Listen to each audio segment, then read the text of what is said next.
ነው አዲስ ዓመት ሲመጣ አዲስ ሲዝን ሲመጣ ብዙዎቻችን ጎል እናስቀምጣለን፣ ግብ እናስቀምጣለን። ይሄን በዚህ ዓመት ይሄን ማሳካት አለብኝ፣ በዚህ ዓመት ይህን መጨመር አለብኝ ብለን እናወራለን።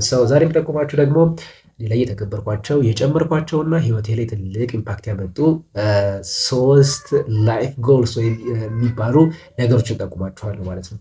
በተለይ ባለፉት 3 ዓመታት ላይ ሞር ኮሚትድ ሆኜ እየሰራሁባቸው ያለሁትና አሁን ላይ ላይፌን ሞር የተሻለ ፐርሶናሊቲ እንዲኖር ሞር ሼፕ እንዲያደርግና እኔ የነበርኩትን ፐርሶናሊቲ እውነት ለመናገር በደንብ ሼፕ ያደረጉኝ ወሳኝ ይርሊ ጎልስ ዛሬ ጠቁማቸዋል። እነዚህ 3ቱ ላይፍ ጎሎች ምናልባትም እናንተም አቅዳችኋቸው ሁሌም የተጠቀማችኋቸው ልትሆን ትችላላችሁ። ነገር ግን የበለጠ አፕዴት ብታደርጓቸው የበለጠ ብታሳድጓቸው በብዙ የህይወት ክፍሎች ላይ በጣም ትልቅ ኢምፓክት ያመጣሉ። የመጀመሪያው ላይፍ ጎል ምን ተብሎ ይጠራል?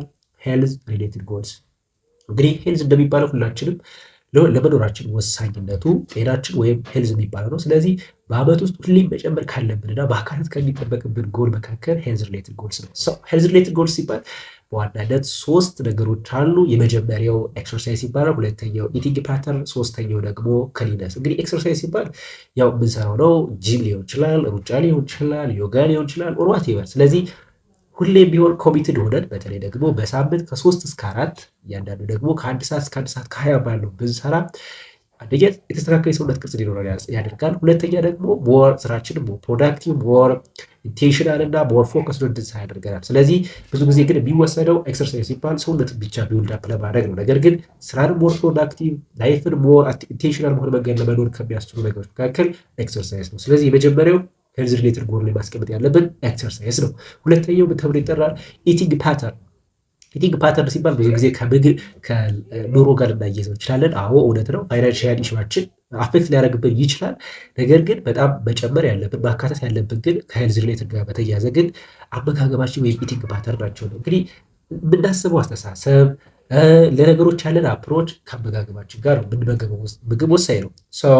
ቤዝድ ኦን አወር ፋይናንሻል ሁኔታ ማለት ነው። ምግባችንን የተስተካከለ ብናደርግ ሞር ስራችንን ፕሮዳክቲቭ ሞር በምንሰራው ስራ ላይ ሞር ፎከስ እንዲኖር ያስችለናል ማለት ነው። በቀን 2 ኢት ኢዝ ቤስት ተብሎ ይጠራል። እናንተ ብትጠቀሙት እናንተ ብትመጡ ሪኮመንድ ራጋችሁ መውሰድ ትችላላችሁ። ነገር ግን ኢቲንግ ፓተርን ማስተካከል ያለብን ሌላው ነው። ሶስተኛውና ወሳኛው ደግሞ ክሊነስ ወይም ደግሞ ንጽህና የሚባለው ንጽህና ሲባል ሞር ሌክዠሪ ሞር ኤክስፔንሲቭ የሆነ ልብስ መግዛት ኮስሞቲክስ መግዛት ወይ ምናምን ብቻ ሳይሆን ከተቻለ ጥሩ ነው። ካልተቻለ ደግሞ ግን የምንለብሰው ነገር በአግባቡ መልበስ።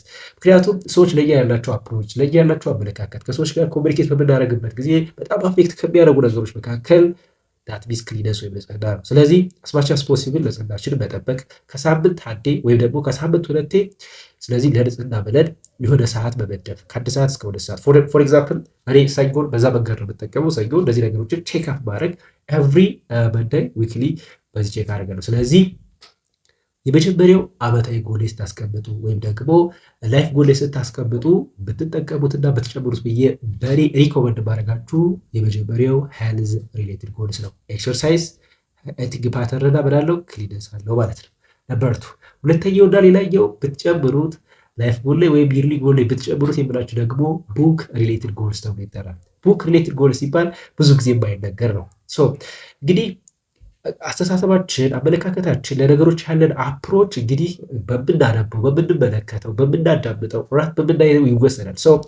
ቡክ በጣም ወሳኝ ነገር ነው። ብዙ ጊዜ ግን የሚመከረው ብዙ ጊዜ ግን አሁን ላይ ምንድነው ቴክኖሎጂ ዲጂታል በሆኑ ነገሮች ነው።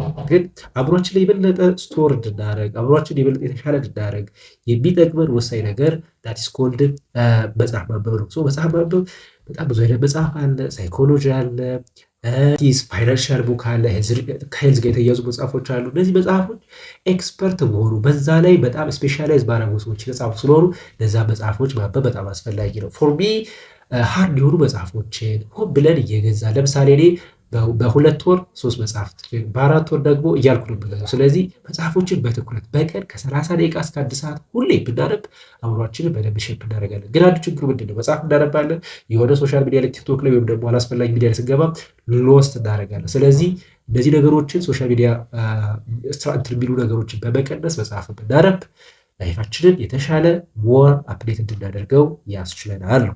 የሁለተኛው ላይፍ ጎልስ ብናስቀምጠው that's called book related goals ነው። ነምበር 3 ሶስተኛው ሌላኛው ደግሞ ብትጨምሩት ብዬ ስፒሪቹዋል ጎልስ።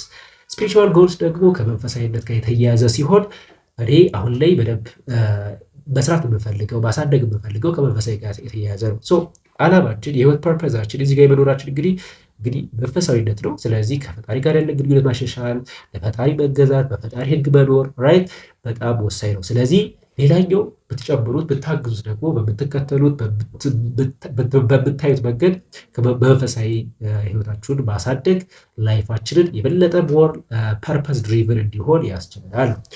እነዚህ ሶስቱ ማለት እኔ አሁን ላይ የተጠቀምኳቸው ያለው ላይፌ ከ4 ዓመት በፊት የነበረውን በተሻለ መንገድ ገይድ እንዳያደርጉልኝ እና ሞር አፕዴትድ እንዲሆን ያደረጉኝ ላይፍ ጎሎች ናቸው። የመጀመሪያው ሄልዝ ሪሌትድ ጎልስ አለው። ሁለተኛው ደግሞ ቡክ ሪሌትድ ጎልስ አለው። ሶስተኛው ስፒሪቹዋል ጎልስ አለው። እንግዲህ ይመስላል እናንተ በየትኛው ላይ የበለጠ ትኩረት አድርጋችሁ እየሰራችሁ ነው?